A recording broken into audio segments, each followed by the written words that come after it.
Alhamdulillahilladzi bi ni'matihi tatimmus shalihat. Wassalatu wassalamu ala nabiyyina Muhammadin sallallahu alaihi wasallam wa ala alihi wa ashabihi wa man tabi'ahum bi ihsanin ila yaumil qiyamah. La haula wa la quwwata illa billah. Rabbi shrah li sadri wa yassir li amri wahlul 'uqdatam min lisani yafqahu qawli. Amma ba'du, para alim, para ulama, sepuh bini sepuh yang saya muliakan, orang-orang yang kami tuakan, yang tidak bisa kami sebut satu persatu tanpa mengurangi rasa hormat kami, khususnya Yayasan Darut Taqwa, Takmir Masjid Darut Taqwa dan seluruh jamaah Masjid Darut Taqwa, serta seluruh pemirsa dimanapun antum berada yang bisa mengikuti kajian ini, yang insya Allah dimuliakan Allah Subhanahu wa Ta'ala. Bersyukur kehadirat Allah, jamaah sekalian bisa bersilaturahmi, bertatap wajah. Mudah-mudahan amal ibadah kita, amal-amal soleh kita, termasuk juga silaturahmi kita, mendatangkan kebaikan-kebaikan dengan ridha Allah Subhanahu wa Ta'ala, diberikan sehat walafiat sekeluarga, dikabulkan hajat-hajat kita, dimudahkan segala kesulitan kita, dilapangkan rezeki kita. Ya Allah, bahagia sekeluarga, dunia dan akhirat kita. Amin ya rabbal alamin. Al-Fatihah. A'udzubillahi minasyaitonir rajim. Bismillahirrahmanirrahim. Alhamdulillahi rabbil alamin arrahmanir rahim maliki yaumiddin. Iyyaka na'budu wa iyyaka nasta'in ihdinas siratal mustaqim siratal ladzina an'amta 'alaihim ghairil maghdubi 'alaihim waladdallin. Amin.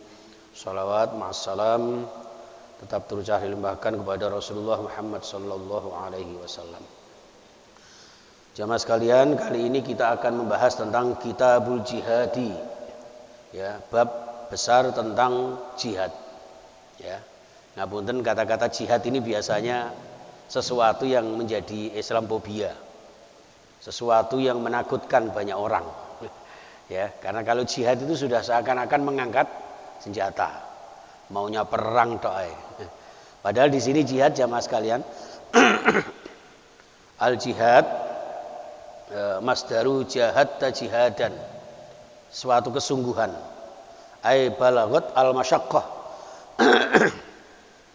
banget-bangete masyaqqat, banget-bangete kesulitan. Ya, sesuatu yang berat disonggo, sesuatu yang sulit kita jangkau, tapi kemudian tetap kita upayakan, ya, itu namanya jihad.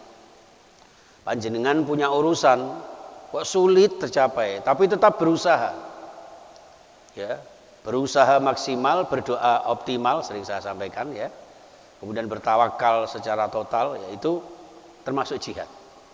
Panjenengan rawuh di masjid, sholat berjamaah, ya, apalagi mengajak keluarganya, putra putrinya, itu termasuk jihad. Panjenengan mencari nafkah untuk keluarga dengan mencari rezeki yang halalan thayyibah, itu juga jihad. Dari segi makna bahasa ini. Hadza maknahu lughatan wa fi syar'i, di dalam konteks syar'iyah menurut istilah badlul jahdi fi qitalil kuffari awil bughati. Jihad itu adalah menurut syar'i, ya, badlul jahdi, ya, berusaha sekuat tenaga, berusaha sesungguh-sungguhnya, ya, dengan segala macam kesungguhan, badlul jahdi, ya, fi qitalil kuffari, dalam memerangi orang-orang kafir dengan berbagai macam cara, awil bughati, atau para pemberontak. Para apa, dalam konteks negara itu apa itu namanya? Apa ya, yang seperti di mana itu, di negara lain itu loh, orang yang ingin merebut kekuasaan itu apa namanya, ya, itu seperti itu termasuk bughat, ya, itu termasuk pemberontak, ya, tuh. Nah, ini dalam konteks syariah. Baik, dalam ayat juga banyak sekali, jamaah sekalian. Langsung saja ke hadis an Abi Hurairah radhiyallahu anhu. Dari sahabat Abu Hurairah radhiyallahu anhu, qala, Abu Hurairah menyampaikan, Qala Rasulullah sallallahu alaihi wa alihi wasallam, man mata wa lam yaghzu wa lam yuhaddits nafsahu bih mata ala syu'batin min nifaqin. Rawahu Muslim.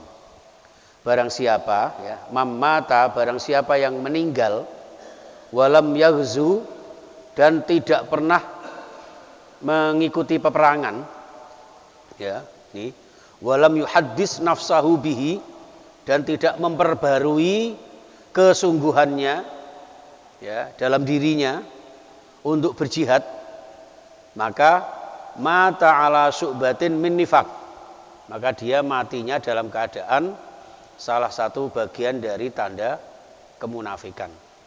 Jadi intinya orang yang tidak sungguh-sungguh, tidak ada niatan untuk berjuang di jalan Allah, tidak berusaha untuk menegakkan agama Allah dengan caranya, dengan kesungguhannya, ya, minimal dengan niat hati dan keyakinannya untuk benar-benar membantu agama Allah, memperjuangkan agama Allah, nanti meninggalnya dalam keadaan seperti orang munafik.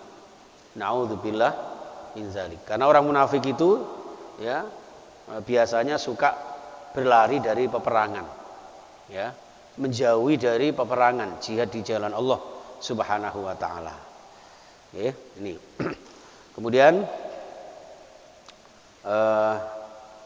dalam satu hadis juga disebutkan summa shalla rak'ataini la yuhaddisu fihi ma nafsahu. Bahkan sekalipun orang yang rajin sholat tapi dalam dirinya tidak berjuang untuk menegakkan agama Allah, ya, dengan apa yang kita miliki, ya, dengan versi yang kita atau cara-cara yang kita punya, ya, itu maka orang seperti ini meninggalnya dalam keadaan bagian dari munafik. Hadis yang kedua, an Anas radhiyallahu an, dari sahabat Anas bin Malik radhiyallahu an, annan nabiyya sallallahu alaihi wasallam qala, Rasulullah bersabda, jahidul musyrikina bi amwalikum wa anfusikum wa alsinatikum. Rawahu Ahmad wan Nasa'i wa sahhahul Hakim.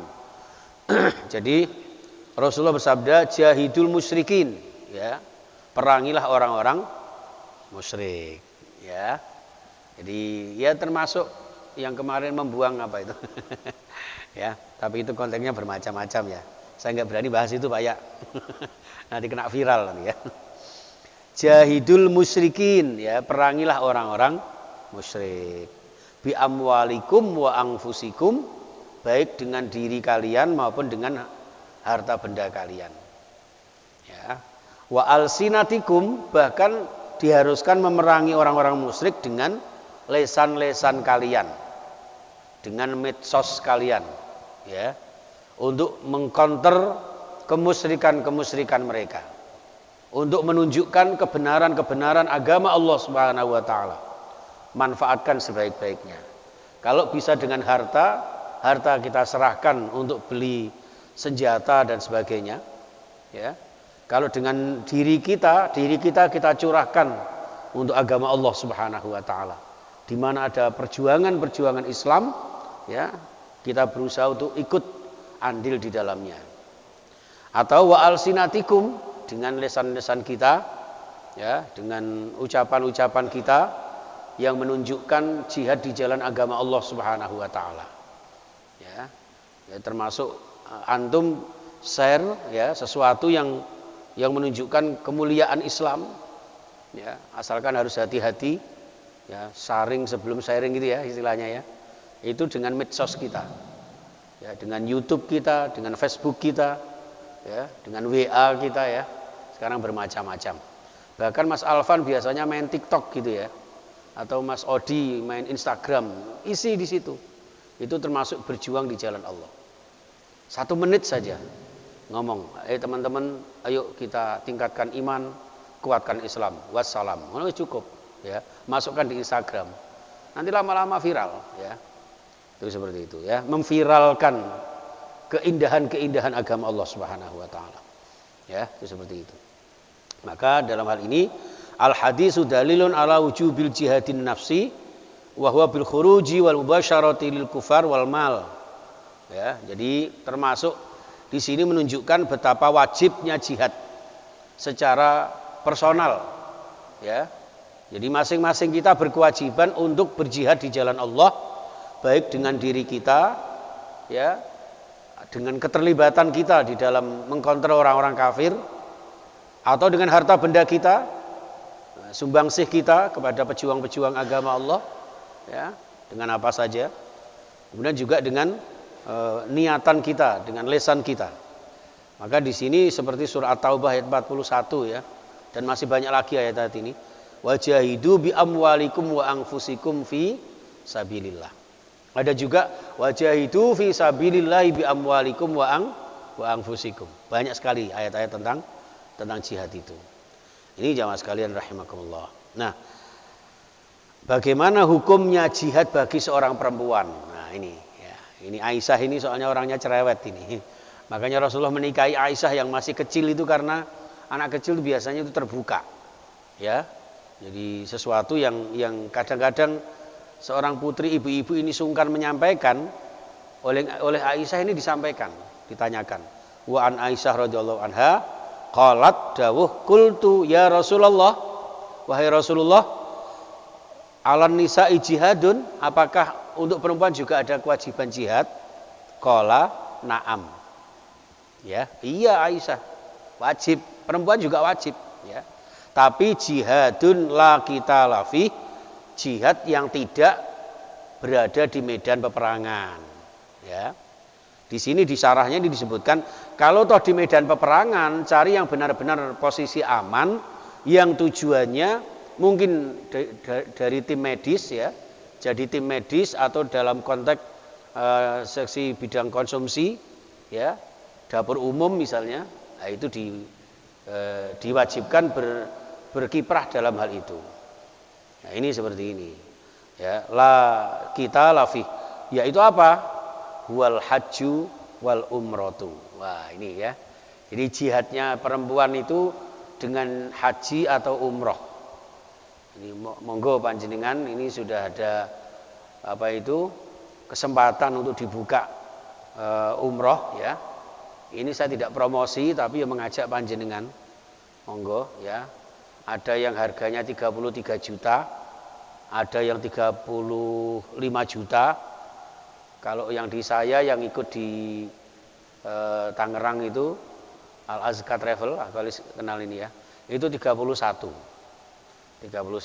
Cuman pesawatnya Surabaya Jakarta ya berapa ya? Jadi ya monggo silakan ya.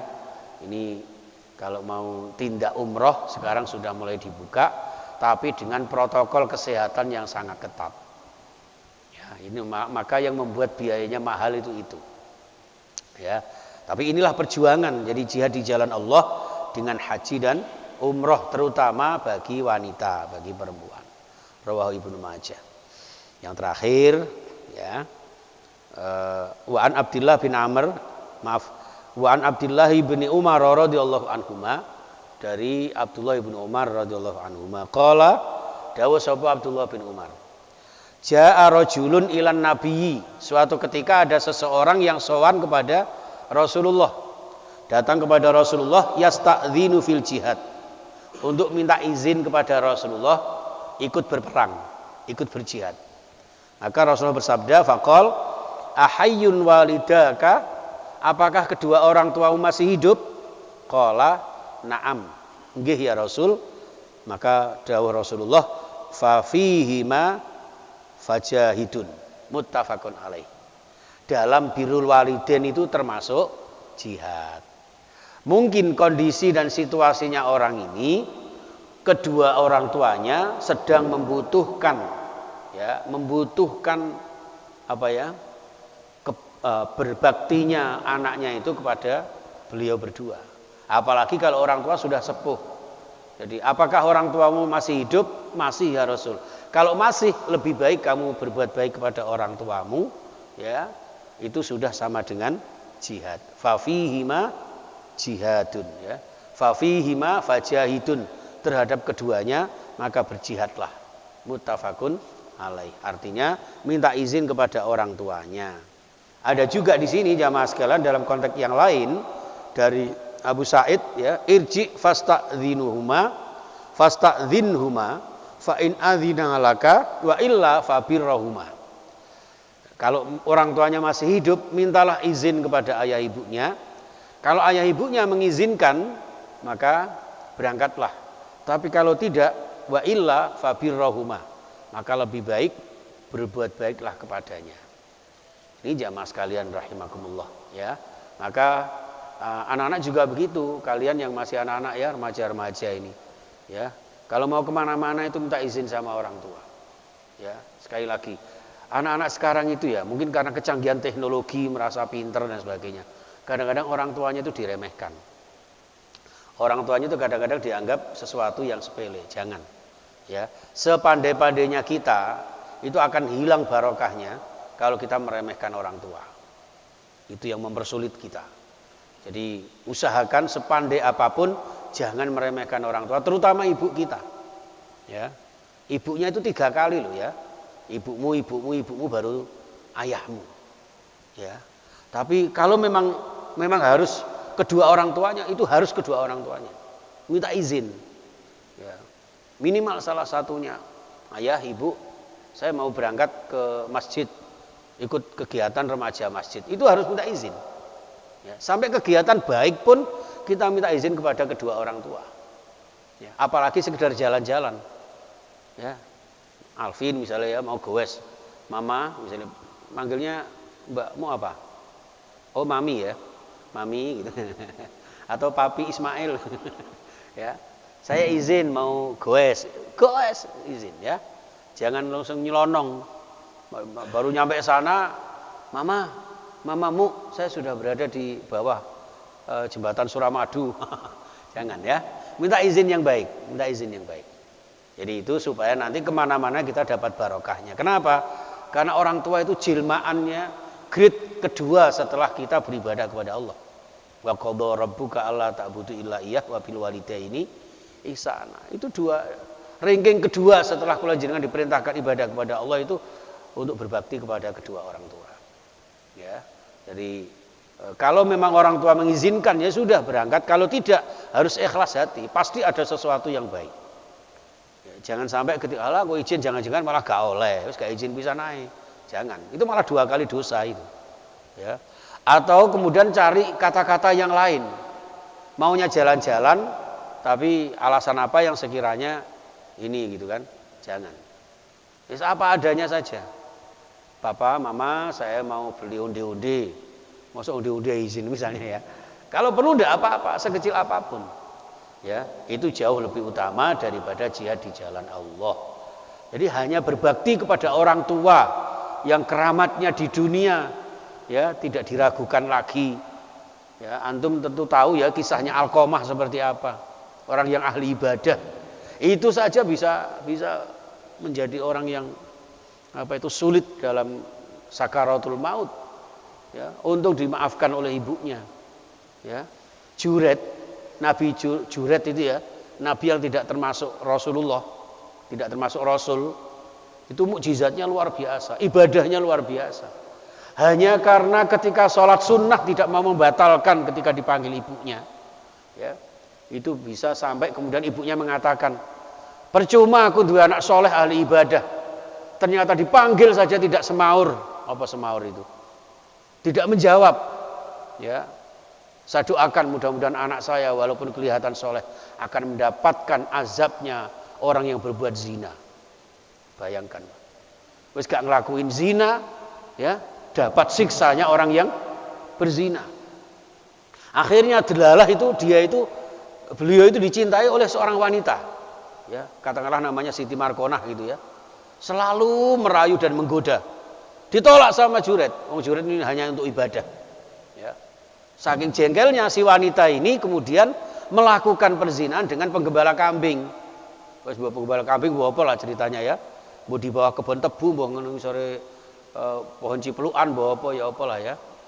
Nah, akhirnya ringkas cerita minal hamili wal metengi gitu loh. Lah ketika meteng ini dia kemana-mana cerita. Saman gunung di bojo loh mbak, kok wis meteng. Ini gara-gara Juret. Aku dihamili Juret. Wah, fitnah ke sana kemari. Ya. Akhirnya Ini orang kampung tidak percaya lagi sama Juret. Musolanya dirobohkan, dibully, diprank dan sebagainya. Sampai diusir dari kampungnya. Ya.